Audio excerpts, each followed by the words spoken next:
새벽 기도에 나오신 여러분들을 환영합니다. 사순절로 지키는 이 기간 동안 주의 은혜가 더 깊이 우리 모두에게 임하기를 기도합니다. 찬송가 407장 함께 부릅니다. 407장.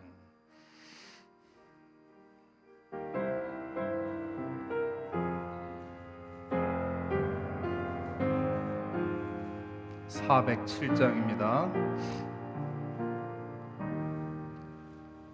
구주와 함께 나 죽었으니 구주와 함께 나 살았도다. 영광의 그날이 이르도록 언제나 주만 바라봅니다. 언제나 주는 날 사랑하사 언제나 새 생명 주시라니. 영광의 그날에 이르도록 언제나 주만 바라봅니다. 맘속에 시험을 받을 때와 무거운 근심이 있을 때에 주께서 그때도 같이 하사 언제나 나를 도와주시네. 언제나 주는 날 사랑하사 언제나 새 생명 주시나니. 영광의 기약이 이르도록 언제나 주만 바라봅니다.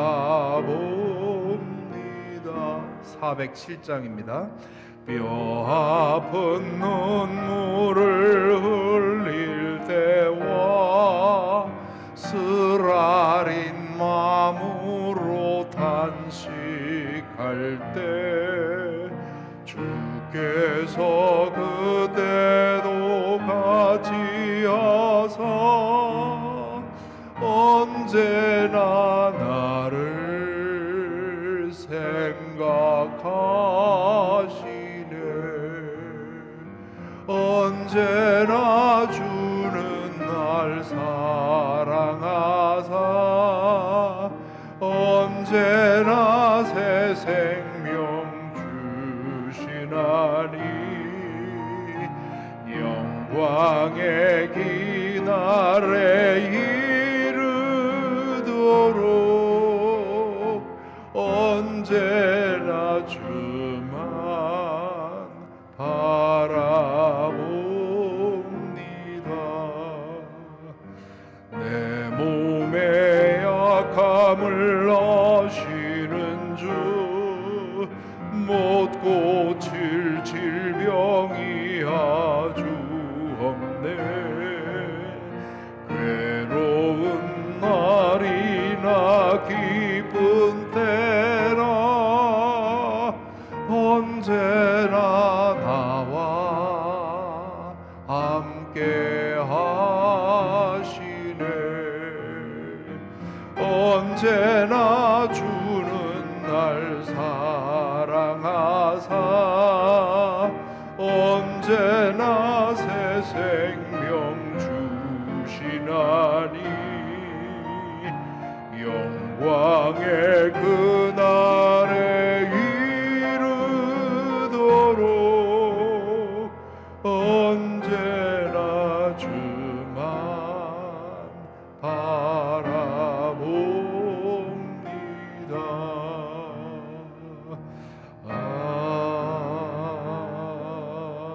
아멘. 기도드리겠습니다.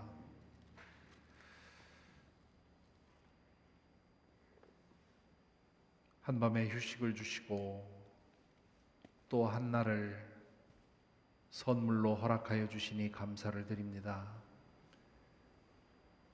주님 품에 쉬었다가 이렇게 새날로 다시 일어나듯 우리의 이 땅의 삶이 마감될 때 주님 품에서 영원한 날로 깨어나게 될 줄로 믿습니다.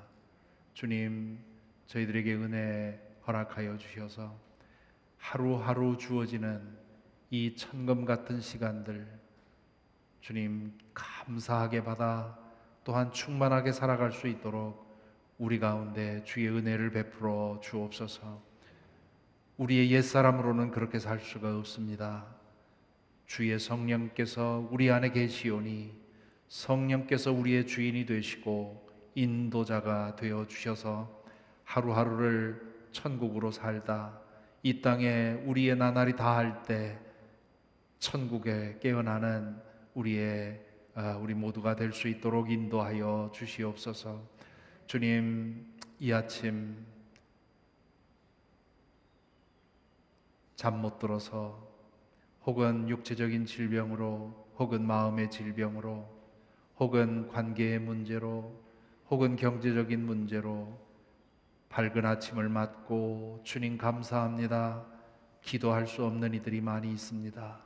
주님, 그들의 침상에 지금 함께하여 주셔서 그들의 마음에 위로를 주시고 힘을 주시고 용기를 주셔서 주님 오늘 또 주의 능력으로 하루를 이겨낼 수 있도록 인도하여 주시고 오늘 하루만큼 치유와 회복으로 나아갈 수 있도록 은혜 내려 주옵소서. 이 시간에도 말씀을 읽고 묵상할 때 주의 성령께서 우리 마음을 만지시는 은혜가 있도록 인도하여 주옵소서. 예수님의 이름으로 기도하옵나이다. 아멘. 오늘 말씀은 마가복음 11장 말씀입니다. 우리가 이 사순절 기간 동안에 마가복음을 기초로 해서 예수님께서 예루살렘에 일주일 동안 있었던 이야기들을 읽게 되는데요. 오늘은 셋째 날이지요. 성전에서 있었던 예수님께서 성전 권력자들과 대화를 나누는 27절부터 33절까지입니다. 제가 읽겠습니다. 그들은 다시 예루살렘에 들어갔다. 예수께서 성전 뜰에서 거닐고 계실 때에 대제사장들과 율법학자들과 장로들이 예수께로 와서 물었다. 당신은 무슨 권한으로 이런 일을 합니까? 누가 당신에게 이런 일을 할 수 있는 권한을 주었습니까? 예수께서 그들에게 말씀하셨다. 나도 너희에게 한 가지를 물어보겠으니 나에게 대답해 보아라. 그러면 내가 무슨 권한으로 이런 일을 하는지 너희에게 말하겠다. 요한의 세례가 하늘에서 온 것이냐 사람에게서 온 것이냐 내게 대답해 보아라. 그들은 자기들끼리 의논하며 말하였다. 하늘에서 왔다고 말하면 어찌하여 그를 믿지 않았느냐고 할 것이다. 그렇다고 해서 사람에게서 왔다고 대답할 수도 없지 않은가? 그들은 무리를 무서워하고 있었다. 무리가 모두 요한을 참 예언자로 알고 있었기 때문이다. 그래서 그들이 예수께 대답하였다. 모르겠습니다. 예수께서 그들에게 말씀하셨다. 나도 내가 무슨 권한으로 이런 일을 하는지를 너희에게 말하지 않겠다. 아멘. 다시 읽은 말씀을 다시 눈으로 보시기 바랍니다.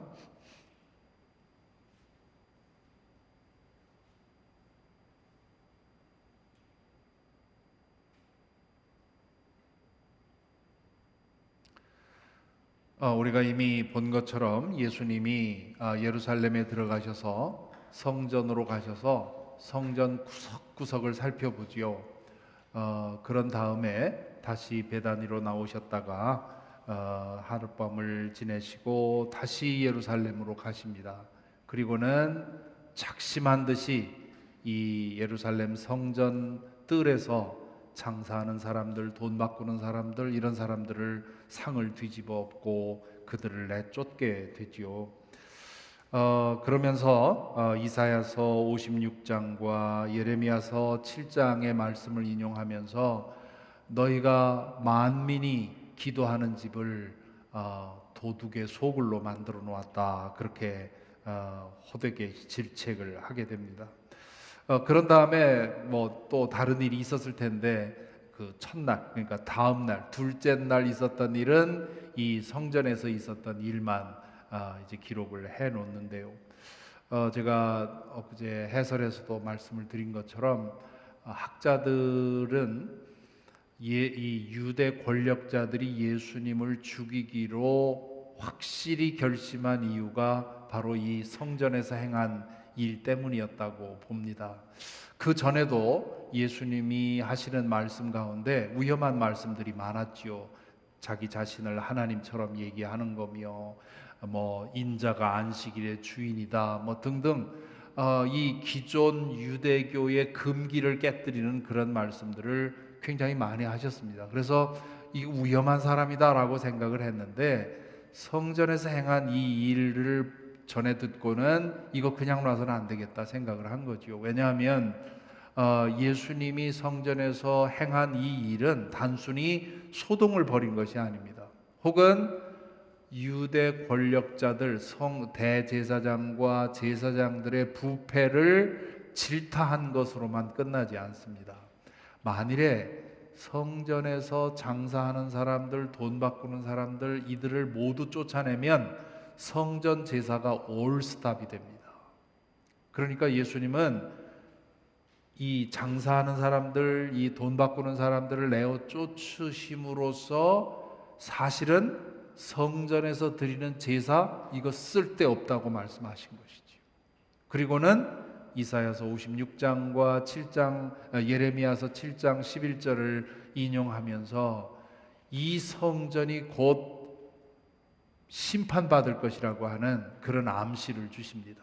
일반 사람들은 몰랐겠죠. 그것이 하나님의 심판에 대한 암시인지 몰랐을 텐데, 성경을 잘 아는 율법학자들과 제사장들은 예수님이 말씀하신 게 무슨 뜻인지 짐작할 수 있었습니다. 왜냐하면 내 집을 강도의 소굴로 만들었다고 질타한 예레미야의 그 설교 후에 느부갓네살 왕에 의해서 예루살렘 성전이 심판되어 받았기 때문입니다.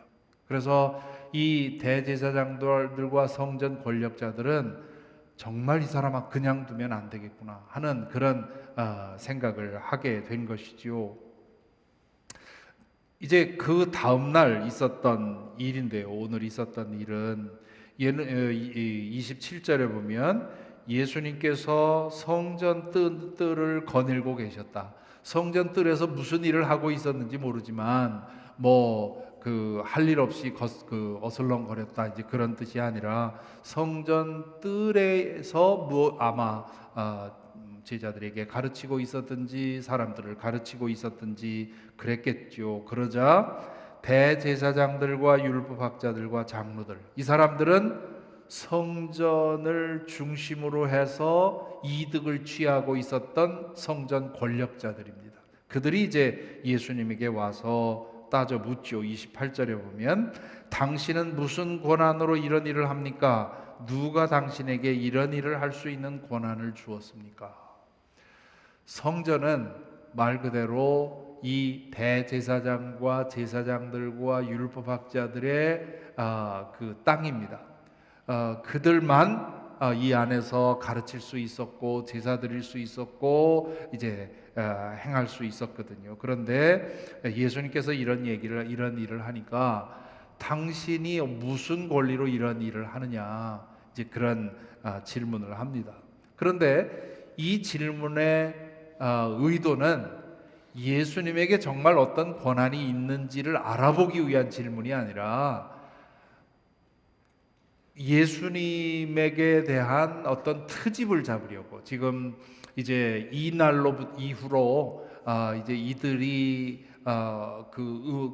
찾은 것 중에 하나는 어떻게 하면 이 사람을 처치할 구실을 얻을까 하는 그런 것이 이들의 목적이었는데, 이 28절의 질문이 그거지요.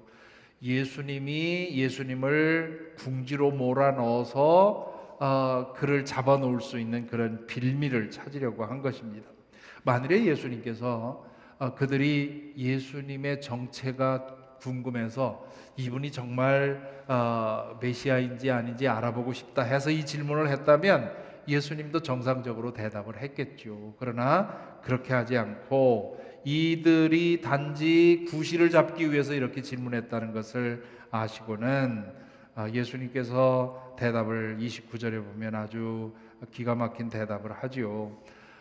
이렇게 말도 안 되는 질문이 들어올 때 반문을 함으로써 이제 그 응답하는 그런 방식이 있는데, 예수님이 그렇게 하시지요. 나도 너희에게 한 가지를 물어보겠으니 나에게 대답해 보아라. 그러면 내가 무슨 권한으로 이런 일을 하는지 너희에게 말하겠다. 요한의 세례가 하늘에서 온 것이냐 사람에게서 온 것이냐 내게 대답해 보아라. 지금 예수님이 이 공생애를 하늘 당시면 벌써 그 세례 요한이 처형된 지 한 3년쯤 지났을 때 아닙니까? 그러니까 세례 요한의 세례 사역이 짧았다 하더라도 벌써 한 4, 5년이 지난 시점일 텐데, 그때면 이미 사람들 사이에 세례 요한에 대한 좋은 그런 이야기들이 퍼지고 있었겠죠. 그러니까 예수님께서 이 이야기를 이렇게 질문을 하십니다. 그러자 예수님을 궁지로 모아라 넣으려고 했는데 오히려 성전 권력자들이 궁지에 몰립니다. 31절에 보면 그들은 자기들끼리 의논하며 말하였다. 하늘에서 왔다고 말하면 어찌하여 그를 믿지 않았느냐고 할 것이고, 그렇다고 해서 사람에게서 왔다고 말하면 그러면 지금 여기 둘러선 무리들이 다 세례 요한을 예언자라고 생각을 하는데 그러면 자신들이 궁지에 몰릴 것 같았습니다. 그래서 그들이 예수님에게 대답하기를 모르겠습니다 이렇게 대답을 하지요. 그러자 예수님이 나도 모르겠다, 나도 나에 관한 얘기를 할 수가 없다 이렇게 대답을 하죠. 자, 오늘 이 말씀을 읽으면서 우리는 예수님에게 한 이 질문, 그리고 예수님이 이들에게 준 이 질문, 이거냐 저거냐, 찬성이냐 반대냐, 하나님 편이냐 사람 편이냐, 이렇게 어떠한 사안이나 사람을 양분법적으로 흑백 논리로 가르고 그 사람을 그것에 따라 공격하는 것, 이것이 지금 이런 일이 지금 여기서 일어나고 있는 것을 보게 됩니다. 지금 이 성전 권력자들이 예수님을 잡으려고 한 것은 예수님에게서 사람들을 선동할 빌미를 찾은 거거든요. 그러려면 예수님을 하나님과 상관없는, 지금 예수님이 하고 있는 일들이 하나님과 상관없는 그런 일로 만들어야 하고, 그렇게 해서 예수님을 악마화시켜야만 사람들을 선동해서 예수님을 죽일 수 있습니다. 그러니까 지금 이 성전 권력자들이 이날부터 계속 하고 있는 일들이 이제 그런 일입니다. 우리가 앞으로 계속 보겠지만 예수님을 만나서 이 성전 권력자들이 하는 일은 어떻게든 올감해서 이 사람을 악마화시키는 것이죠. 그러기 위해서는 이거냐 저거냐, 네가 흑이냐 백이냐 이렇게 질문하게 되는 거지요. 거기에 대해서 예수님이 그 올무에 들어가지 않게 된 것입니다.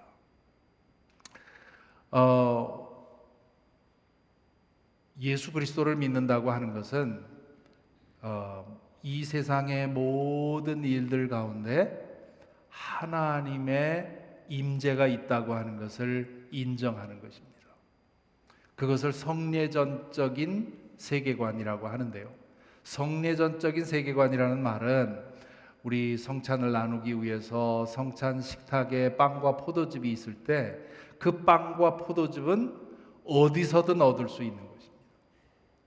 그렇지만 우리가 그 빵과 포도즙을 기도하고 그리고 믿음으로 받을 때 그 빵과 포도즙을 통해서 성령께서 우리에게 역사하는 거죠.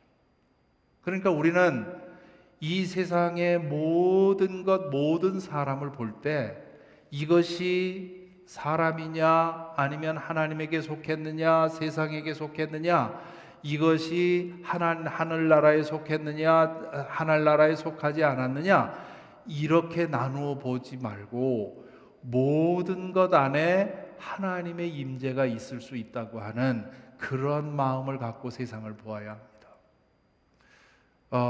바울 사도가, 제가 여러 번 설교 중에 말씀을 드립니다마는, 바울 사도가 에베소서 4장 6절에서 하나님은 모든 것 위에 계시고 모든 것을 통하여 계시고 모든 것 안에 있다, 그렇게 말씀하지 않았습니까?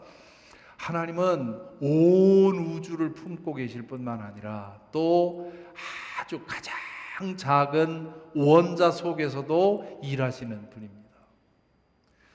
그렇기 때문에 우리는 이 세상에서 눈에 보이는 모든 사물을 볼 때 하나님을 보려고 힘써야 하는 거죠. 그리고 그 어떤 것도 속하다, 부정하다, 악하다고 규정하지 말고, 물론 어느 정도의 악이, 어느 정도의 죄가 섞여 있지만 그러나 그 안에도 하나님의 거룩함이 있다고 하는 것을 인정해야 됩니다. 우리가 무엇인가를 공격하고 미워하고 배척하려고 할 때면 우리가 하는 일은 그 사람에게서 혹은 그것에게서 하나님의 그 임재를 부정하는 것이 그 방법 중에 하나이지요. 사람을 볼 때 그 사람 가운데 하나님의 형상이 있다는 사실을 어떤 경우에도 인정해야 되죠. 우리가 때로 뉴스나 이런 걸 보면 정말 저 사람은 정말 존재해서는 안 되는 정말 악한 사람이라 우리는 그런 생각할 때가 있지 않습니까? 어마어마한 범죄를 저지르고도 법정에 나와서 뉘우치는 느낌 하나 없이 자기가 잘한 것처럼 그렇게 말하는 경우를 보면 저 사람에게선 인간성이 완전히 마모되었구나, 저건 당장 처리돼야 된다고 하는 그런 생각하기 쉽죠. 저도 그런 생각 드니까요. 다들 그렇게 생각하겠죠. 그러나 그런 가운데에도 하나님께서 저 사람도 여전히 사랑하고 있다고 합니다. 하나님께서 저의 죄, 저의 악은 미워하지만 여전히 하나님이 저 사람에게도 저 사람도 구원하기를 원하고 있다고 하는 그 생각을 가지고 그 사람을 보아야 되는 거죠. 그렇다면 우리는 그 사람이 행한 죄와 악에 대해서 치를 떨면서도 여전히 마음 한쪽을 떼서 그 사람의 구원을 위해서 기도하게 되는 것이지요. 지금 이 성전 권력자들이 어떻게든 예수님을 악마화시켜서 하나님은 저 사람과는 아무 상관없다, 저 사람은 악이다, 저 사람은 귀신 들렸다, 저 사람은 하나님에게 반대편이다, 하나님의 뜻을 저 사람은 위험하게 만든다 하는 그러한 혐의를 뒤집어 씌워서 죽게 만든 이 성전 권력자들의 악이 우리 모두에게도 있는 겁니다. 그러므로 우리가 늘 육신의 눈을 감고 기도하는 것은 우리의 눈을 떠서 하나님의 눈으로 보게 해 주십시오. 그래서 누구를 보든지 그 내 마음에서 판단되고 내 마음에서 정죄되는 그것만 볼 것이 아니라 하나님께서 여전히 저 사람 가운데 일하고 있다고 하는 것. 우리가 이 교회로 모일 때 교회는 천사들의 모임도 아니고 그렇다고 해서 죄인들만의 모임도 아닙니다. 우리가 교회로 모여서 그리스도의 몸을 이룰 때 여기에는 어느 만큼의 거룩성도 있고 어느 만큼의 죄성도 있는 겁니다. 거룩성만 보고 이것은 온전히 거룩한 하나님의 나라라고 생각하는 것도 아니고요, 옳지 않고, 그리고 우리 가운데서 일어나는 이런저런 악을 보고 이게 무슨 하나님의 교회냐 이렇게 보아서도 안 되는 거죠. 비록 우리가 모여서 아직도 거룩해져가는 과정에 있는 우리가 모여서 그리스도의 몸을 이루어 하나님의 뜻을 행해 나가고 있는 이런 교회를 볼 때 때때로 우리 마음속에 이게 무슨 교회야? 왜 이렇게밖에 안 돼? 라고 했을 때 우리는 여전히 그래도 성령께서 우리 가운데 일하고 계신 것을 인정을 해야죠. 그렇다면 우리가 이 교회를 함부로 할 수 없는 것이죠. 바울 사도가 그래서 고린도전서 2장에서 하나님의 성전을 멸망시키는 사람, 하나님께서 그 사람을 멸망시킬 거라고 그렇게 아주 심하게 위협하고 있지 않습니까? 하나님의 성전을 폐하는 그 멸망시키는 사람, 그것은 예배당을 멸망시키는 것이 아니라 그리스도의 몸된 교회가 깨어지고 갈라지고 흩어지게 만드는 그러한 잘못을 말합니다. 아무리 초라해 보이더라도 그곳에 하나님께서 역사하고 있다는 사실을 믿는다면, 인정한다면 함부로 해서는 안 되는 거죠. 교회, 사람만이 아니라 아주 작은 그런 생명들도 마찬가지입니다. 저는 1장에서 며칠 전에 제가 해설에 그런 말을 썼습니다마는 예수님께서 다른 생물, 식물, 나무, 동물 이런 것들에 대해서 어떤 태도로 그런 동물들, 다른 사람이 아닌 다른 생명들을 어떻게 예수님이 다루셨는지 그런 얘기가 우리 성경에 없는 게 참 안타깝다. 전 그렇게 생각을 합니다. 아마 예수님은 모든 생명의 주인이셨기 때문에 꽃과 나무와 그리고 말 못하는 짐승들 함부로 하지 않으셨을 거예요. 아주 사랑스러운 눈으로 바라보셨을 거고, 그렇기 때문에 들의 백합화를 보라 뭐 이런 말씀도 하게 된 거고요.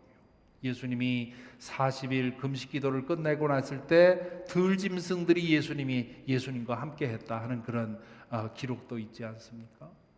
아마도 예수님은 이 세상의 모든 생명들을 하나님께서 지으신 창조물로 귀하게 여기고 조심스럽게 여기고 함부로 하지 않았을 것입니다.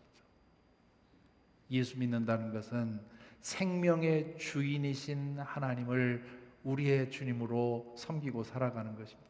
그렇기 때문에 모든 생명, 사람은 더 말할 것도 없고 모든 생명을 최선을 다해서 조심스럽게 대하며 존중하며 사랑하며 섬기는 것이 우리 그리스도인들의 태도라고 하는 것을 생각하게 됩니다. 오늘 하루도 우리 만나는 모든 사람들, 우리 눈에 들어오는 모든 생명들을 아끼고 존중하고 사랑하며 살아가는 하루가 되기를 바랍니다. 찬송가 415장을 부릅니다. 415장.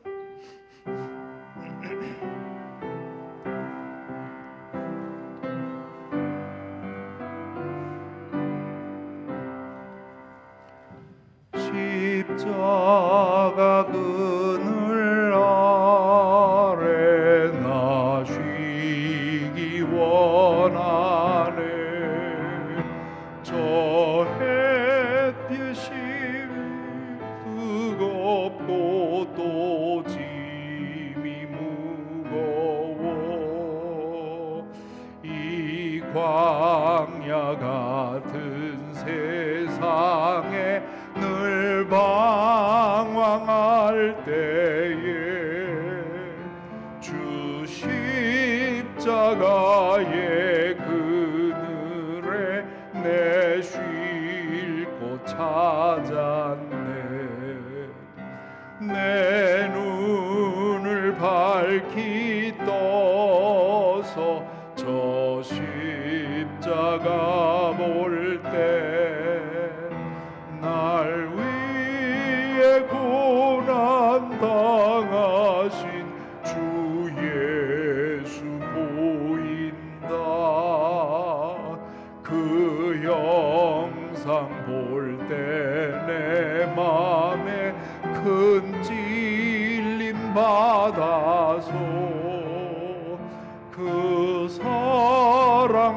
감당 못하여 눈물만 흘리네. 십자가 그늘에서 나 길이 살겠네. 나 사모하는 광채는 주 얼굴뿐이라. 이 세상 나를 버려도 나 두려움 없네. 내 한량 없는 영광은 십자가 뿐이라.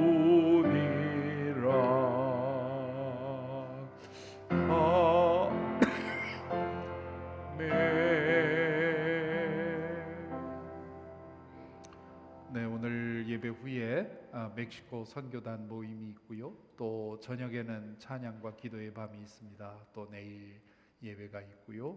여러분 기도에 품어주시기 바랍니다. 기도하겠습니다. 먼저 오늘 말씀을 잠시 묵상하십시다.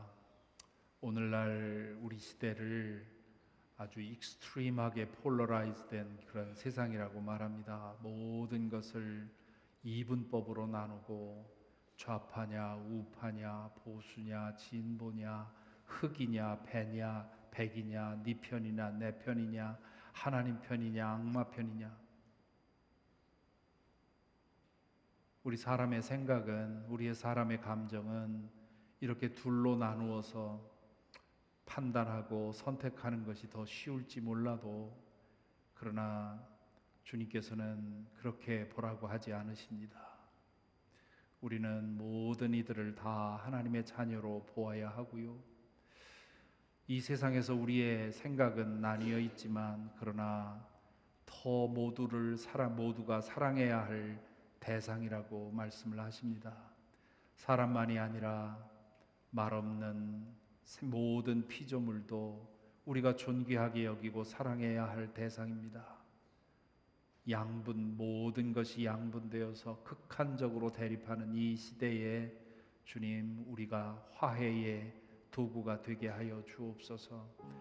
어느 한편으로 치우쳐서 목소리를 높이고 상대방을 악마화시키는 이 시대에 우리는 중간에 서서 욕을 먹더라도 서로 화합하게 하고 하나님을 바라보게 하는 그런 화해와 평화의 도구로 살게 하여 주옵소서. 또한 모든 만나는 사람들을 하나님의 변장하고 찾아온 그리스도로 대할 수 있게 인도하여 주옵소서. 내가 눈에 들어오는 모든 생물들, 아무런 말 없는 생물들조차도 하나님의 피조물로 사랑하며 아끼며 대하게 하여 주옵소서. 우리 자신의 믿음을 위해 이 시간 기도하겠습니다.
이제 우리 교회의 일들을 함께 중보하겠습니다.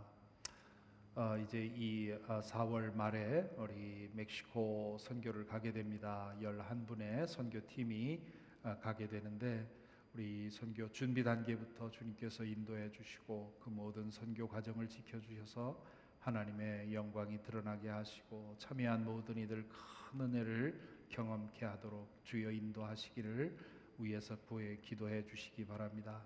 또한 오늘 저녁에 있을 찬양과 기도의 밤, 우리 젊은이들이 헌신하며 수고하는데 이들이 기쁘게 신나게 이 일을 행할 수 있도록 우리 성도들, 더 많은 성도들이 함께 참여해서 찬양과 기도를 통해 은혜를 경험할 수 있도록 위해서 기도해 주시기 바랍니다. 또한 내일 있을 예배를 위해서 기도해 주십시오.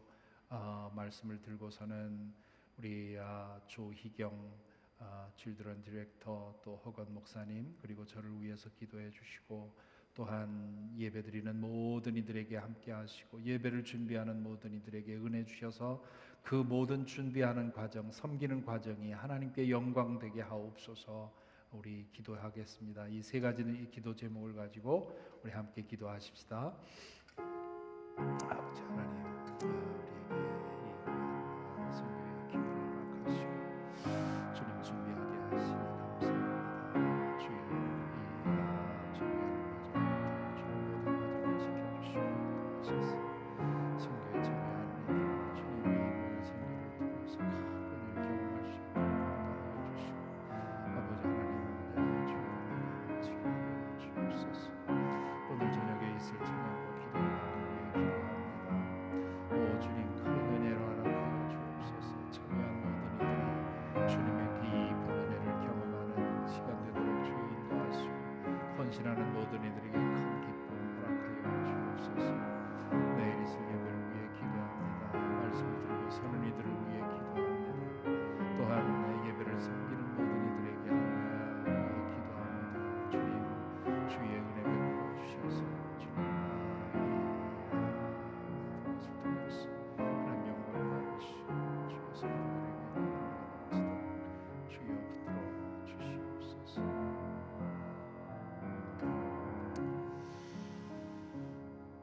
이제 한 분 더 기도할 텐데요. 우리 교우들 가운데 우리의 기도가 필요한 이들이 있습니다. 병마와 싸우는 이들, 혼자 싸우는 것이 아니라 우리 성도들이 기도로 함께 참여하여 싸워야 하는데요. 윤문경 형제님, 어제 그저께 수술을 마치고 회복 중입니다. 윤문경 형제님 온전한 안전한 상태로 회복될 때까지 인도해 주시길 위해서 기도해 주시고요.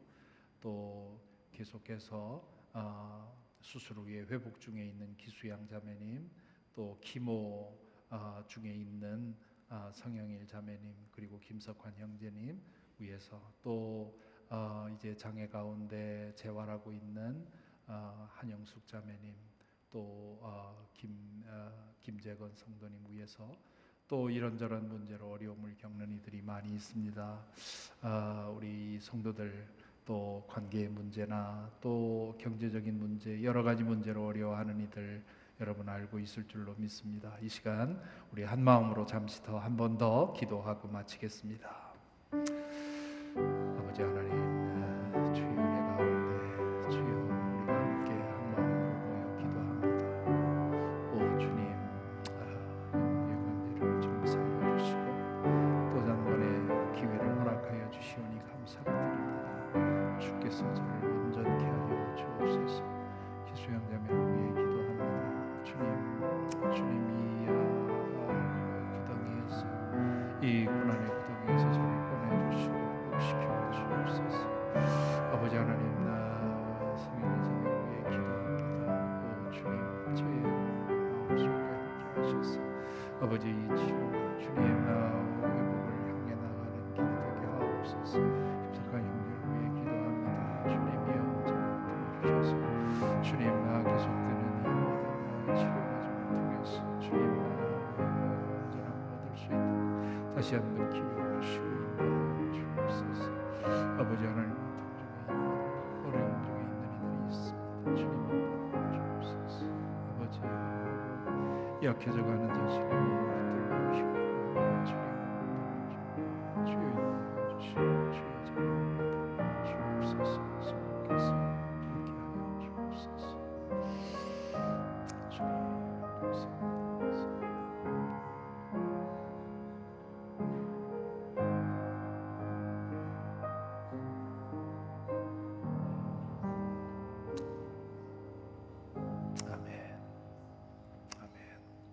감사합니다. 계속 기도하시다가 평안히 돌아가시기 바랍니다.